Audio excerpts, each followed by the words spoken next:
मंडळी, राज्याच्या प्रशासनातील लाचखोर अधिकाऱ्यांनी अक्षरशः लाजा सोडल्या असून बीडमध्ये 50,000 नव्हे तर तब्बल 45 लाख रुपयांची लाच घेताना एका बड्या अधिकाऱ्याला रंगेहात पकडण्यात आले।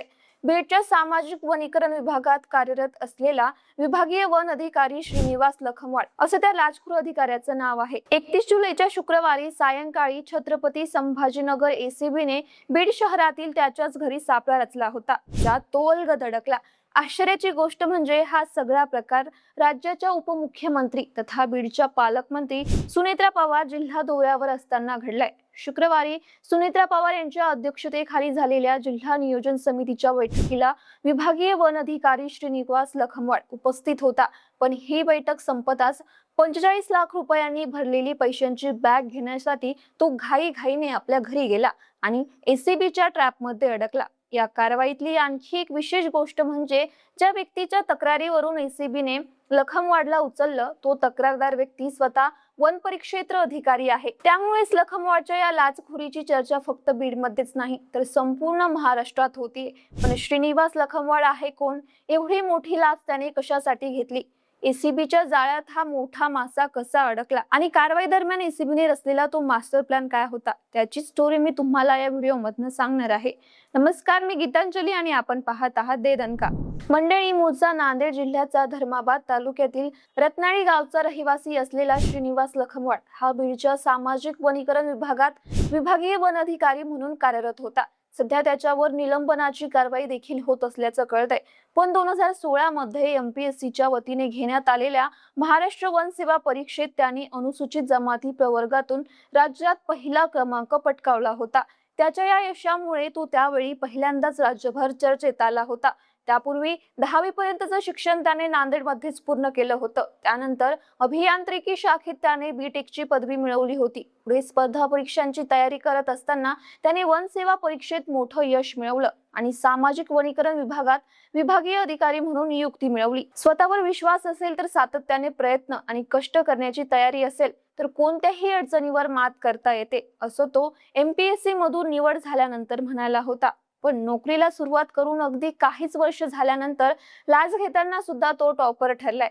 कारण 45 लाख रुपयांची लाचेची रक्कम म्हणजे वनीकरण विभागातील ही आतापर्यंतची सर्वात मोठी लाचखोरी असल्याचं सांगितलं जात आहे। दरम्यान लखमवाडने एवढी मोठी लाच नेमकी कशासाठी मागितली होती तर एसीबीने दिलेल्या माहितीनुसार या प्रकरणातील तक्रारदार व्यक्ती ही स्वतः वन परिक्षेत्र अधिकारी आहे। त्यांच्या काही प्रलंबित मागण्यासाठी लखमवाडने 45 लाख रुपयांची मागणी केली होती। वृक्ष लागवडीच्या निधी वितरित करण्यासाठी 12% प्रमाणे मोबदला, निलंबनाच्या प्रस्तावनाचा पाठपुरावा न करणे, प्रलंबित 2 वेतनवाढ देणे तसेच नर्सरी कामाची चौकशी न करता सहकार्य करणे या मागण्या पूर्ण करण्यासाठी लखमवाडने संबंधित वन परिक्षेत्र अधिकाऱ्याकडे लाच मागितली होती। पण या संदर्भात त्या अधिकाऱ्याने म्हणजेच तक्रारदाराने 29 जुलैला छत्रपती संभाजीनगर एसीबी कडे सविस्तर तक्रार दाखल केली।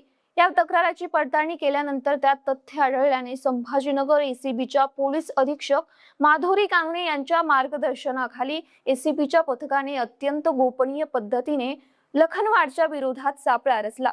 45 लाख रुपयांची भली मोठी रक्कम एकत्र करणं शक्य नसल्याने एसीबीने एक मास्टर प्लॅन रचला। 5 लाख रुपयांच्या खऱ्या नोटा आणि उर्वरित 40 लाख रुपयांच्या खोट्या नोटा एकत्र करून त्याचे बंडल तयार करण्यात आले आणि ही सगळी रक्कम तक्रारदार व्यक्तीकडे सोपवली। लाचेची ही रक्कम तो लखमवाडकडे शुक्रवारी द्यायचं ठरलं होतं आणि ती बीडच्या नगर नाका परिसरातील लखमवाडच्या राहत्या घरी देण्याचं ठरलं होतं। दरम्यान ठरल्याप्रमाणे सगळी योजना प्रत्यक्षात आणण्याची तयारी सुरू झाली होती। शुक्रवारी दुपारी तक्रारदार व्यक्ती लाचेची रक्कम घेऊन लखमवाडच्या घरी पोहोचला होता, तर ही रक्कम स्वीकारताना लखमवाडला रंगेहात पकडण्यासाठी छत्रपती संभाजीनगर एसीबीचं पथक घराशेजारील परिसरात दबा धरून बसलं होतं। पण दुसऱ्या बाजूला राज्याच्या उपमुख्यमंत्री तथा बीडच्या पालकमंत्री सुनेत्रा पवार गुरुवारपासून 2 दिवसीय जिल्हा दौऱ्यावर होत्या। या निमित्ताने संपूर्ण जिल्हा प्रशासन, पोलीस अधीक्षक कार्यालय अलर्ट होतं। पालकमंत्र्याच्या दौऱ्यात कुठेही गडबड गोंधळ होऊ नये याची सगळी खबरदारी प्रशासनाकडून घेण्यात आली होती। अशातच शुक्रवारी बीडच्या जिल्हाधिकारी कार्यालयात जिल्हा नियोजन समितीची महत्त्वपूर्ण बैठक सुरू होती। पालकमंत्री सुनेत्रा पवार, जिल्हाधिकारी, खासदार, जिल्ह्यातील सगळे आमदार आणि प्रशासनातील मुख्य अधिकारी या बैठकीला उपस्थित होते. तब्बल 2 तास चाललेल्या या बैठकीत विभागीय वन अधिकारी श्रीनिवास लखमवाड देखील उपस्थित होता. दरम्यान दुपारी 2च्या सुमारास बैठक संपताच लखमवाड आपल्या कार्यालयात गेला आणि थोडा वेळ थांबून नगर नाका परिसरातील आपल्या राहत्या घरी घाईघाईने पोहोचला. त्या ठिकाणी तक्रारदार व्यक्ती 45 लाख रुपये घेऊन तयारच होता.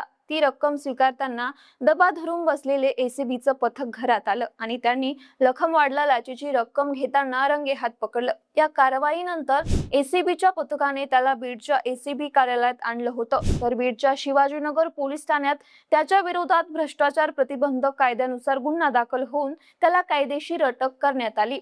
त्यानंतर धाराशिवच्या दौऱ्यावर असलेल्या एसीबीच्या पोलीस अधीक्षक माधुरी कांगणे यांनी देखील बीडच्या एसीबी कार्यालयाला भेट दिली. त्यांनी एसीबी पथकातील पोलीस निरीक्षक भास्कर नवले यांच्या नेतृत्वात झालेल्या या कारवाईचं स्वागत केलं. बाकी वन विभागातील लाचखोरीचं हे प्रकरण उघडीस आल्यानंतर बीडमधील सामाजिक कार्यकर्ते डॉक्टर गणेश ढवळे यांनी आक्रमक भूमिका घेतली असून बीड जिल्ह्यातील वृक्ष लागवड मोहिमेतील कथित भ्रष्टाचार उघडीस आणण्याची मागणी त्यांनी केली आहे. हरित अभियानांतर्गत पार पडलेल्या 30 लाख वृक्ष लागवडीच्या दाव्यावर त्यांनी प्रश्न उपस्थित करत या मोहिमेत खर्च झालेल्या सुमारे 42 कोटी रुपयांचा सर्व आर्थिक व्यवहारांची सखोल आणि निष्पक्ष चौकशी करण्याची त्यांनी मागणी केली आहे. विभागीय वन अधिकारी श्रीनिवास लखमवाड याला 45 लाख रुपयांच्या लाच प्रकरणी पकडल्यानंतर या घोटाळ्याचं स्वरूप उघड झालं असून या प्रकरणात सहभागी असलेल्या सर्व वरिष्ठ अधिकारी आणि कर्मचाऱ्यांची चौकशी करून त्यांच्यावर कठोर कारवाई करण्यात यावी असंही